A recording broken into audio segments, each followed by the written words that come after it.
एक क्वेश्चन मेरे कमेंट में बहुत ही लंबे समय से पूछा जा रहा है कि भैया गोल्ड ईटीएफ, एसआईपी और mutual funds and other things very good, हम समझ गए हैं। बट ये सिल्वर में इन्वेस्टमेंट का क्या फंडा है? क्या सिल्वर में हमारी ईटीएफ में इन्वेस्टमेंट करनी चाहिए या नहीं? अगर करनी चाहिए तो कैसे हम अपनी सिल्वर ईटीएफ में अपनी एसआईपी स्टार्ट कर सकते हैं? और साथ ही साथ क्या बेस्ट होगा, गोल्ड ईटीएफ, सिल्वर ईटीएफ या फिर म्यूचुअल फंड वाली एसआईपी और ईटीएफ? बहुत सारे इंपॉर्टेंट क्वेश्चंस रहेंगे। ये सभी क्वेश्चंस को हम डिटेल में इस वीडियो में डिस्कस करेंगे, तो वीडियो को अंत तक जरूर देखिएगा। सबसे पहले मैं आपको बताना चाहूँगा कि हमारे इन्वेस्टमेंट ना डाइवर्सिफाइड रहनी चाहिए, राइट? डाइवर्सिफाइड अगर रहती है तो आप समझ जाओगे कि भैया ज़रूरी नहीं है कि किसी एक ही सेक्शन के इन्वेस्टमेंट को मैं होल्ड करके चलूँ। अगर मेरा मेरे पास 3 बास्केट हैं और तीनों बास्केट में अगर मेरे पास अंडे हैं और एक बास्केट का अगर अंडे गिर भी जाता है ना भैया, तो बाकी मेरे पास जो है कि 2 बास्केट बचे हैं। लेकिन अगर सारे अंडे एक ही बास्केट में रहेंगे और अगर बास्केट गिर गया तो शायद, आई थिंक मुझे एग्जांपल अंडे वाला देना नहीं चाहिए था, बट जो चलता है तो शायद आप सारा का सारा लॉस कर सकते हैं, राइट? इसीलिए हमें डाइवर्सिफाई भी करना चाहिए। अब देखिए, सबसे पहले हम समझते हैं कि सिल्वर ईटीएफ में हमारी इन्वेस्टमेंट हमें क्यों करना चाहिए और क्या है इसका फ्यूचर। तो आपको पता होगा, नहीं पता तो बता देता हूँ कि सिल्वर सिर्फ गोल्ड के जैसा ज्वेलरीज में यूज करने वाला प्रोडक्ट नहीं है, इसे अदर चीजों में भी यूज किया जाता है, जैसे कि इंडस्ट्रीज में, जैसे कि मैन्युफैक्चरिंग में, टेक्नोलॉजीज में, टेक्सटाइल्स में, मिरर इंडस्ट्रीज में, सोलर पैनल्स में, मल्टीपल सब सेक्शंस में जो है कि इनका यूज होता है। किसका? सिल्वर का। और ये सारे ट्रेडिशनल ऑप्शंस थे जिसमें आपको देखने को मिलता है सिल्वर के यूजेस। अब अगर हम मॉडर्नली बात करें कौन कौन सी इंडस्ट्रीज में इसकी यूज होने वाली है, तो उसमें से मेजर वन है ई व्हीकल्स। ई व्हीकल्स में भी आपको सिल्वर यूज होते हुए देखने को मिलेंगे। बायो फार्मा इंडस्ट्रीज में भी सिल्वर यूज होता है। 5G टेक्नोलॉजीज जब एडवांस होती जा रही हैं तो 5G टेक्नोलॉजीज में भी आपका सिल्वर का इस्तेमाल होता है। साथ ही साथ ग्रीन एनर्जी के सेक्टर में भी सिल्वर का इस्तेमाल होता है। इंडक्शन एनर्जी को प्रोड्यूस करने में या फिर इसकी जो प्रोसेसिंग होती है उसमें भी आपको सिल्वर का यूज करना होता है। So silver is just not jewellery type या फिर स्टाइल के लिए इसको यूज नहीं जाता है, इवन इसे इंडस्ट्री सेक्शन में भी यूज किया जाता है। दैट मीन्स कि इसके बहुत सारे इस्तेमाल से और आगे आने वाले समय में इसकी डिमांड्स भी रह सकती है, राइट? ये तो मैंने बताया आपको कि क्या क्या यूजेस हैं इसके। अब एज एन इन्वेस्टर हमारे पास क्या इसके बेनिफिट्स हैं, जिस वजह से हमें सिल्वर को भी as an investment option choose करना चाहिए। तो मेजर वन है डाइवर्सिफिकेशन। एज आई सेड, हमारे इन्वेस्टमेंट जितना ज़्यादा डाइवर्सिफाइड हो उतना ही हमारे लिए सेफ या फिर स्टेबल चलना पॉसिबिलिटीज रहता है। दूसरा, लिक्विडिटी। अगर हम सिल्वर ईटीएफ में इन्वेस्टमेंट करते हैं या फिर सिल्वर इंडेक्स फंड में अगर हम इन्वेस्टमेंट करते हैं, जब हमें मन किया हम सेल करके उसे लिक्विडेट कर पा रहे हैं। बट ईटीएफ ज़्यादा इजी होता है लिक्विडेट करना। दैट मीन्स कि वो हमेशा ट्रेड हो रही होती है, आपने सेल किया और वो हो गया आपके पैसे में कन्वर्ट। साथ ही साथ ट्रांसपेरेंसी रहती है। ईटीएफ आप ले रहे हैं तो मतलब आपका जो इन्वेस्टमेंट है वो एक्चुअली प्योर सिल्वर में इन्वेस्टमेंट हो रही है। जब हम फिजिकली सिल्वर्स को बाय करने जाते हैं तो शायद उसमें मिलावट भी हो, किसी क्या पता है, इवन वो अपने मेकिंग चार्जेस वगैरह भी एडजस्ट करके लेते होंगे। साथ ही साथ इजी टू इन्वेस्ट है। जस्ट आपके पास एक ब्रोकिंग प्लेटफॉर्म होना चाहिए। आप गए, सिल्वर ईटीएफ को चूज किया, अपने इन्वेस्टमेंट स्टार्ट कर दी। और अनदर थिंग इज स्टेबिलिटी। भैया मार्केट जिस भी कंडीशंस में जाए, सिल्वर्स में हमें उतना बड़ा डाउनफॉल या फिर गोल्ड्स में हमें उतना बड़ा डाउनफॉल देखने को नहीं मिलता है। लेकिन भले ही मैं बोलता हूँ, भले डाउनफॉल देखने को मिले ना मिले, क्योंकि देखिए जब भी इक्विटी सेक्टर डाउनफॉल दिखता है उस समय कमोडिटी सेक्टर्स में हमें ग्रोथ देखने को मिलती है। प्रीवियसली अगर बात करें, पिछले 1 से 2 महीने में जो है कि कंसिस्टेंटली हमें मार्केट में डाउनफॉल देखने को मिल रही थी, राइट? उसके अगेंस्ट में गोल्ड और सिल्वर की अगर बात करें तो उसमें हमें हर महीने अराउंड 3, 4, 5% का जो है कि हमें ग्रोथ देखने को मिल रहा था। और इसी वजह से हमारे इन्वेस्टमेंट को डाइवर्सिफाइड रखना चाहिए। ये सारे थे पॉजिटिव पॉइंट्स। मैं चाहूँ तो फटाक से आपको 3 टिप बता दूं और आप इन्वेस्टमेंट करना स्टार्ट कर दो, लेकिन मैटर करता है कि क्या आपके लिए सिल्वर की इन्वेस्टमेंट सही होगी या नहीं, क्योंकि कुछ नेगेटिव पॉइंट्स भी हैं जिसे हमें ध्यान रखना चाहिए।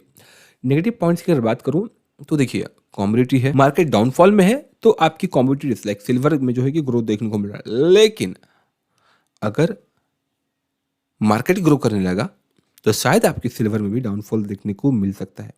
दूसरा, जियोपॉलिटिकल कंडीशंस जब तक सही है तब तक आपके सिल्वर में ग्रोथ नहीं देखने को मिलेगी। जियोपॉलिटिकल सिचुएशंस में अगर हमें उतार चढ़ाव देखने को मिलती हैं और जैसा प्रेडिक्शंस लोग कर रहे हैं कि डोनाल्ड ट्रंप के आने के बाद बहुत सारी जियोपॉलिटिकल कंट्रोवर्सीज हो सकती हैं, दिक्कतें हो सकती हैं।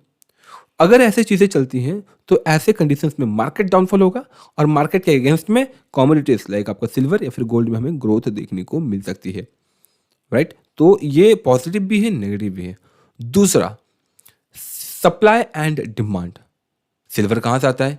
खनन करने से, लाइक जो खदान होते हैं वहीं से आते हैं। तो लेट गेस कि अगर खदान बढ़ गए और खनन ज़्यादा होने लगा और सिल्वर की प्रोडक्शन बढ़ने लगी तो क्या होगा? डिमांड फिर कम हो जाएगी। दैट मीन्स कि सप्लाई बहुत ज़्यादा हो जाएगा। अगर सप्लाई बहुत ज़्यादा हो जाएगा, डिमांड कम होगी, तो अगेन हमें प्राइस में डाउनफॉल देखने को मिल सकता है। तो ये वो नेगेटिव पॉइंट्स भी थे जिनका हमें ध्यान रखना चाहिए सिल्वर में इन्वेस्टमेंट करने से पहले। लेकिन अगर मैं पिछले इसके 5 से 10 साल के रिटर्न्स की बात करूँ, कंपाउंड एनुअल ग्रोथ रेट 8.5% का रहा है सिल्वर का। पिछले 1 साल की अगर बात करूं तो लगभग 28% का इसने रिटर्न्स दे रखा है, 28% का, राइट। तो अगर देखें तो फ्लक्चुएशन भी रहा है, दैट मीन्स कि स्लो ग्रोथ भी रहा है। लेकिन ऐसे मोमेंट्स में आए हैं करंटली, दैट मीन्स कि हमें देखने को भी मिल रहा है बहुत ही एग्रेसिव ग्रोथ दी है। पिछले 1 साल में कमोडिटीज में लाइक सिल्वर या फिर गोल्ड में 27-28% तक का रिटर्न हमें शो करता है कि भैया हमारी इन्वेस्टमेंट ना ऐसे ऑप्शंस में भी होनी चाहिए, डाइवर्सिफाइड रहनी चाहिए। क्लियर? अब हम डायरेक्टली पहुंचते हैं हमारे बेस्ट ईटीएफ के ऊपर। हमारे लिस्ट का जो सबसे पहला ईटीएफ है, सिल्वर ईटीएफ है, दैट इज आईसीआईसीआई प्रूडेंशियल का ETF, silver ETF, one of the best मेरे रिसर्च में हमें देखने को मिला है। क्योंकि इसके पिछले 1 साल में जो रिटर्न्स रहा है 28.34% के आसपास रहा है, one of the highest. Expense ratio की अगर बात करूं तो 0.4% का 0.45% तक का एक्सपेंस रेशियो रहा है as compare to other options जो कि हमें ईटीएफ में देखने को मिल रहे थे, वन ऑफ द लोवेस्ट था। और पिछले 3 साल के अगर रिटर्न्स की बात करें अराउंड 46% तक का आपको रिटर्न्स देखने को मिल जा रहे हैं। अब ये ईटीएफ कहाँ देखने को मिलेगा? तो आपके पास एक प्रॉपर डिमेट अकाउंट होना चाहिए। किस प्लेटफॉर्म को आप प्रीफर कर सकते हैं? देखिए, मैं 2 प्लेटफॉर्म को यूज करता हूँ, एक धन और एक अपना आईएनडी मनी। सो धन में भी आपको ये ईटीएफ देखने को मिल जाएगा और आईएनडी मनी में भी। सो आईएनडी मनी को आप प्रीफर कर सकते हैं क्योंकि ज़्यादा ईजी और रिलायबल होता है। अगर आप सर्च करेंगे ईटीएफ, सिल्वर ईटीएफ, तो इजीली जो है कि आपको 3-4 ऑप्शंस देखने को मिल जाएंगे। अगर आप चाहते हैं लमसम इन्वेस्टमेंट करना तो लमसम कर सकते हैं। अगर आप चाहते हैं ईटीएफ में एसआईपी करना तो वो भी कर सकते हैं।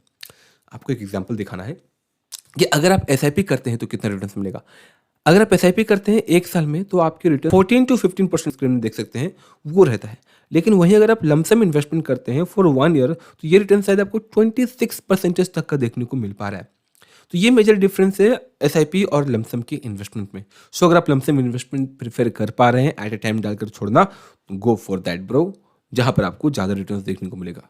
क्लियर? हमारी लिस्ट का जो दूसरा सिल्वर ईटीएफ है that is Aditya Birla sun life का सिल्वर ईटीएफ। इसकी एक्सपेंस रेशियो की अगर बात करें 0.35% इसकी एक्सपेंस रेशियो है।